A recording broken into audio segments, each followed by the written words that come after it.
আদালতে তোলা হয়। জাহাঙ্গীর খানকে আদালতে আনার সময় পুলিশ ও কেন্দ্রীয় বাহিনীর নজিরবিহীন নিরাপত্তা ব্যবস্থা ছিল চোখে পড়ার মতো। আদালত চত্বর ঘিরে রাখা হয় পুলিশ নিরাপত্তায়।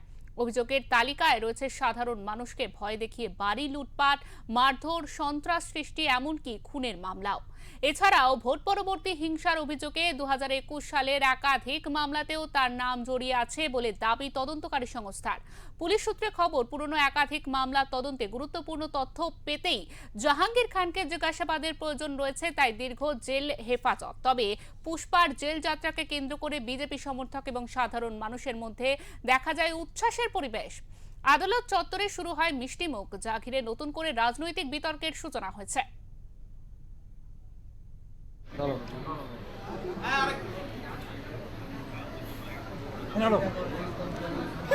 হওয়ার পর পুলিশ পিসি চেয়েছিল, রানডেড কোর্ট সমস্ত কিছু দেখে শুনে দুপক্ষের কথা শুনে 5 দিনের পিসি অ্যালাউ করেছেন এবং আয়োগকে জিজ্ঞেস করেছিলেন বাইরে যাওয়ার দরকার আছে কিনা।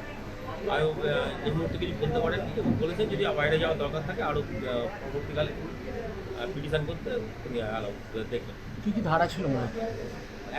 মেনলি ধারা ছিল যেগুলো ছিল সেগুলো হচ্ছে থ্রেট, ভয় দেখানো, বাড়ি লুটপাট করা এবং হচ্ছে মারধর করা এবং মারধর করে মেরে ফেলা।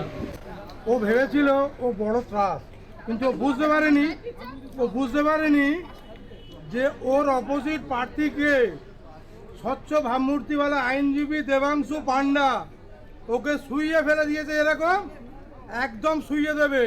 আর জনতার যে রোজ, ওকে শুধু বাইরে বেরোতে দিন, এ তো শুধু মিষ্টি খাচ্ছে, এরপরে তেতো ওর জন্য অপেক্ষা করছে। ওর একটাই নাম শুধু আতঙ্কবাহী হয়েছে, দেবাংশু পান্ডা।